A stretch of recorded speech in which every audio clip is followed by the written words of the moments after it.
대한민국을 세운 사람들. 결국 하와이에서 객사를 한 초대 대통령 이승만. 이승만의 유년기와 청년기. 이승만은 고종 12년인 1875년 황해도 평산군 마산면 대경리 능내동에서 출생했는데 양녕대군의 16대 손으로 아버지 이경선과 어머니 김혜김 씨의 셋째 아들로 태어났습니다.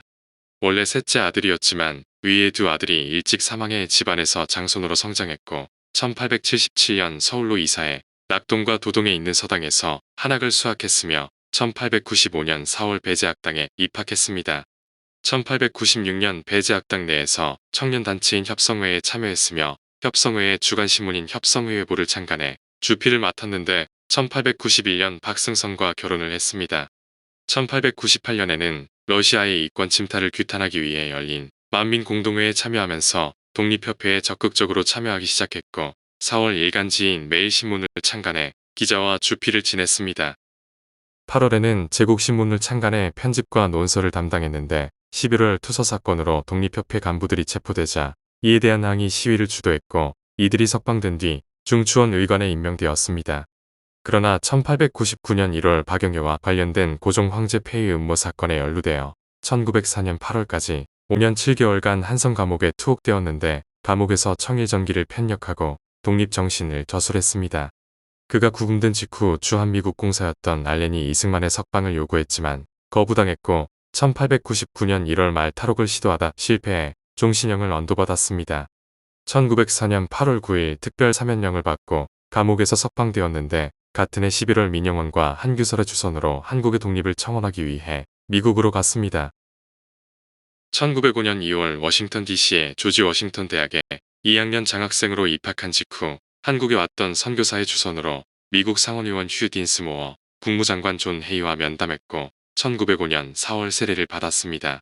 8월에는 태프트 국무장관의 주선으로 시어도어 루즈벨트 대통령과 만났는데 이승만은 이 자리에서 한국의 독립 보존을 청원했지만 러일 전쟁을 계기로 미국은 일본과 가스라 테프트 밀약을 맺은 상태였습니다. 별다른 성과를 거두지 못하고 1907년 조지 워싱턴 대학에서 학사, 하버드 대학에서 석사학위를 받았고 1910년 프린스턴 대학에서 미국의 영향 하에 중립론이란 논문으로 박사학위를 받았습니다. 최소 12년이 소요되는 학위 과정을 5년 반 만에 마친 것인데 그가 한국에 선교사로 가서 목회 활동을 하겠다고 서약해 주어진 특혜로 한국 선교 활동에 필요하다며 하버드와 프린스턴의 2년 내 박사학위 보장을 요구했습니다. 대학 재학 시 미국의 대외 정책이 일본에 유리한 방향으로 전개될 수 있도록 활동했던 스티븐슨을 암살한 전명훈과 장인환의 재판에 통역 요청을 받았으나 미국 사회 내의 부정적 여론을 이유로 거부했습니다. 1910년 3월 재미동포 조직이었던 국민회에 가입했으며 같은 해 8월 귀국한 직후 황성기독교 청년회 청년부 간사이자 감리교 선교사로 활동하던 중 1912년 백오인 사건에 연루되어 일제의 압박을 받게 됩니다. 미국에서 활동하는 이승만. 같은 해 4월 감리교 선교부의 도움으로 미국 미네소타에서 열린 국제감리교대회 참석을 빌미로 도미를 했고 이후 1945년 10월 귀국 때까지 계속 미국에서 활동을 했습니다. 국제감리교대회 참석 후 네브라스카에 갔다가 1900년대 초 옥중에서 만났던 박용만의 도움으로 1913년 2월 하와이 호놀룰루로 활동 근거지를 옮겨 8월부터 호놀룰루에서 한인감리교회의 한인기독학원을 운영했습니다. 태평양 잡지를 발간했고 105인 사건의 실상을 다룬 한국교 에피박을 저술했으며 독립정신과 청일전기를 출판했고 한인기독학원을 한인중앙학원으로 개명하고 민족교육과 선교를 중심으로 활동했습니다. 하와이에서 활동한 지 1년이 지날 무렵 박용만이 무력투쟁을 위해 국민군단을 창설하자 이승만은 교육을 통한 실력 양성을 주장하면서 서로 대립을 했습니다. 이승만은 재미동포의 가장 큰 조직이었던 국민회 회장 선출과 자금 사용에 대해 문제를 제기했고 국민군단의 일본군 선박 폭파 미수 사건을 계기로 박용만이 하와이를 떠난 후 국민회를 주도적으로 운영했습니다. 1918년 제1차 세계대전이 끝나고 미국의 윌슨 대통령은 민족자결주의를 주창하면서 국제연맹을 구상하자 이승만은 한국을 국제연맹의 위임 통치 하에 둘 것을 요청하는 청원서를 윌슨 대통령에게 제출했습니다. 장차 완전한 독립을 준다는 보장하에서 국제연맹의 위임 통치를 받는 것이 일본의 식민지로부터 벗어날 수 있는 길이라고 주장했으나 일본이 승전국이었던 상황이라 한국 문제는 국제연맹의 고려 대상이 아니었습니다. 이승만은 1919년 3.1 운동 직후 노령 임시정부에 의해 국무급 외무총장으로 임명되었고 같은 해 4월 10일 구성된 상해 임시정부에서는 국무총리로 4월 23일 선포된 한성 임시정부에서는 집정관총재에 임명되었습니다. 1919년 6월에는 대한민국 대통령의 명의로 각국 지도자들에게 편지를 보내는 한편 워싱턴에 구미위원부를 설치했고 임시정부 규정에 없는 대통령 직책을 사용한 것에 대해 안청호와 갈등을 빚기도 했습니다. 그러나 상해 임시정부 의정원은 1919년 9월 6일 이승만을 임시대통령으로 추대해 1920년 12월부터 약 6개월 동안 상해에서 대한민국 임시정부 대통령직을 수행했습니다. 1921년 5월 워싱턴에서 개최될 군축회의에 참석하려고 미국으로 간 이승만은 워싱턴에서 대한민국 임시정부 정권 대사로서 한국의 독립 문제를 군축회의 의제로 상정시키고자 했지만 뜻을 이루지 못했습니다. 1922년 9월 하와이로 돌아간 그는 교육과 종교활동에 전념하면서 1924년 11월 호놀루루에서 조직된 대한인동지회 종신 총재에 취임했는데 1925년 3월 11일 임시정부 의정원은 이승만을 탄핵해 대통령직을 박탈했습니다. 임시정부 인사들은 이승만이 주장한 국제연맹 위임 통치안을 미국에 의한 위임 통치로 오해하고 강하게 비판했고 상해 임시정부에서 직책을 수행하지 않았다는 사실과 임시정부 결의를 무시하였다는 것이 이유였습니다. 조소왕은 이 탄핵안을 반대하였지만 대다수의 임시정부 요인들이 주도한 탄핵안은 통과되었는데 애정원의 폐지령에도 불구하고 구미위원부의 활동은 1929년까지 계속되었고 이승만은 외교활동을 계속했습니다. 조병호, 허정, 장택상 등이 당시 구미위원부의 활동을 도왔던 유학생들이었는데 이런 활동으로 임시정부의 재정을 도맡았던 이승만은 1932년 11월 국제연맹의 한국 독립을 탄원할 임무를 받고 정권대사에 임명되었습니다. 1933년 1월과 2월 제네바에서 열린 국제연맹 회의에서 한국의 독립을 청원하기 위한 활동을 전개했는데 제네바의 호텔 드리시에서 오스트리아인 프란체스카 도너를 만났고 1934년 10월 뉴욕에서 결혼했습니다.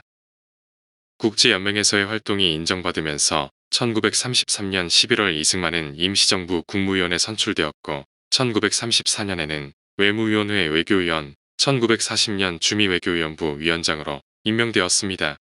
태평양 전쟁 발발 후 미국 정부의 임시정부를 한국의 대표로 승인해 줄 것을 여러 차례 요청했고 로비를 위해 한미협회를 조직했으나 재미동포 단체의 분열로 미국 정부는 전쟁이 끝날 때까지 임시정부를 승인하지 않았습니다.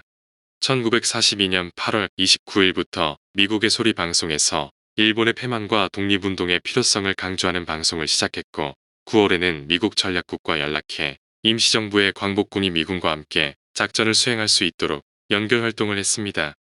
1945년 8월 15일 해방 후 10월 16일 귀국했는데 귀국 직전 일본 도쿄에서 맥나더 장군, 하지 미군정 사령관과 회합한 후 귀국한 이승만은 조선인민공화국의 주석과 한국민주당의 영수직을 거절했습니다. 그 대신 1945년 10월 23일 독립초성중앙협의회를 조직해 회장에 추대되었는데 독립초성중앙협의회는 초기에는 조선공산당과 한국민주당 등 좌우익의 거의 모든 조직들이 참여한 단체였습니다. 그러나 친일파 처리에 대한 이견과 이승만의 강력한 반공주의로 인해 조선공산당을 비롯한 좌익계 인사들은 모두 이 조직에서 탈퇴했습니다. 1945년 12월 28일 모스크바 삼상회의 결정서 발표 이후 1946년 1월 8일 국론 분열을 막기 위해 한국민주당, 국민당, 조선인민당, 조선공산당 등 좌우익의 주요 정당이 모여 합의한 이른바 사당 칸파에 반대했습니다. 1946년 2월 14일 미소공동위원회의 개최를 앞두고 미군정이 조직한 남조선 대한국민대표민주의원에 참여해 의장에 선출되었으나 미군정이 소련과 타협하려고 하자 의장직을 사퇴하고 지방순회에 나섰습니다. 그는 미소공동위원회에 반대하며 1946년 6월 3일에는 정읍에서 남쪽만의 임시정부 혹은 위원회 조직이 필요하다고 발언해 38선 이남에서라도 단독정부를 세워야 한다고 주장했습니다. 대한민국 초대 대통령 1947년 가을 미소공동위원회가 최종적으로 결렬됨에 따라 미국과 소련의 타협에 의한 통일, 정부 수립이 사실상 좌절되자 이승만은 최후의 승자가 될 수 있는 기회를 잡았습니다. 미소공동위원회가 휴회하자 1946년 12월 미국을 방문해 워싱턴에서 소련과의 타협에 반대하는 활동을 했는데 마침 1947년 트루먼 독트린이 발표되면서 이승만의 미국에서의 활동이 국내에 크게 보도되었습니다.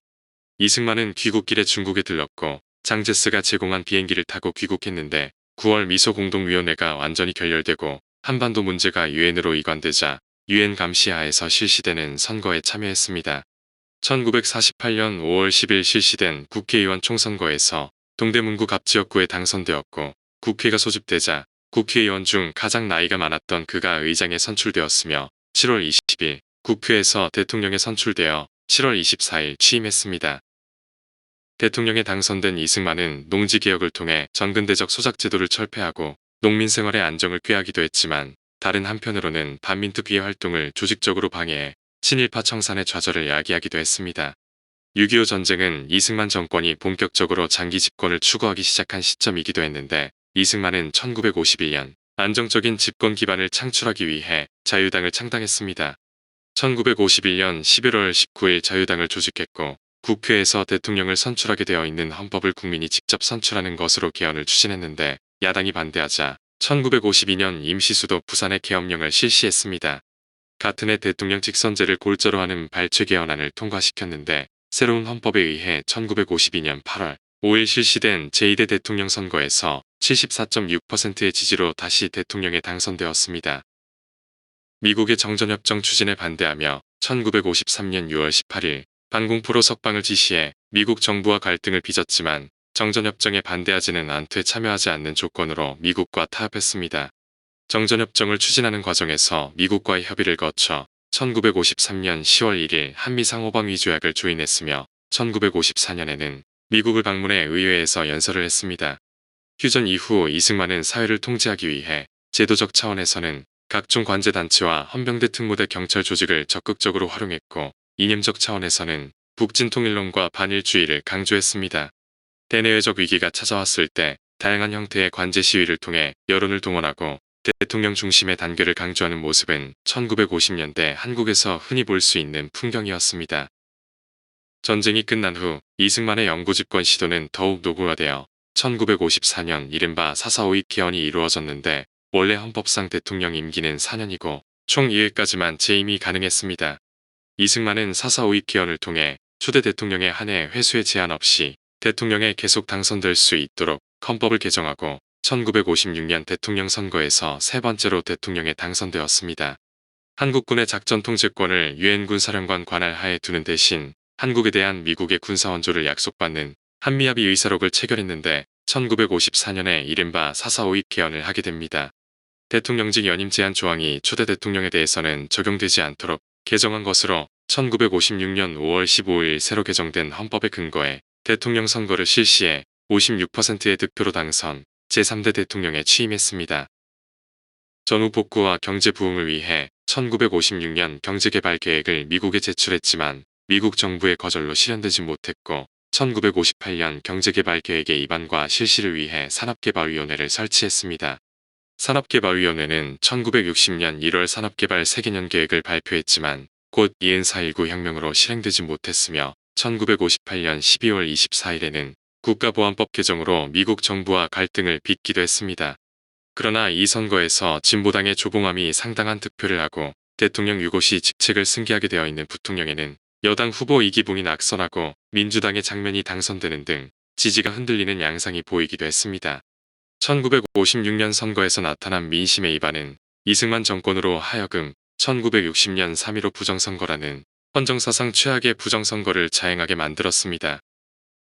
이승만 정부는 이승만과 이기붕을 각각 대통령과 부통령에 당선시키기 위해 사흘 사전투표, 3인조 또는 5인조 공개투표, 야당의 선거 참관인 축출 등 노골적인 선거 부정행위를 저질렀습니다. 이로 인해 국민들의 분노는 임계점을 넘었고 4.19가 발생하게 되는데 이승만은 이에 굴복해 4월 26일 하야를 발표한 후 5월 말에 자신의 오랜 활동 근거지였던 하와이로 망명했습니다. 1960년 제4대 대통령 선거에 부통령 후보 이기붕과 러닝메이트로 출마해 민주당 대통령 후보 조병옥이 선거 중 사망해 무투표 당선되었으나 3.15 부정선거로 4.19 혁명이 발발하자 4월 26일 대통령직에서 물러났습니다. 경무대를 떠나 이화장에 잠시 머물다 5월 29일 하와이로 망명해 1965년 7월 19일 하와이 호놀룰루 요양원에서 사망했는데 같은 해 7월 27일 가족장으로 연결식이 있었고 서울 동작구 국립서울현충원에 안장되었습니다. 오늘 제1공화국은 대한민국을 세운 사람들로 결국 하와이에서 객사를 한 초대 대통령 이승만이었습니다.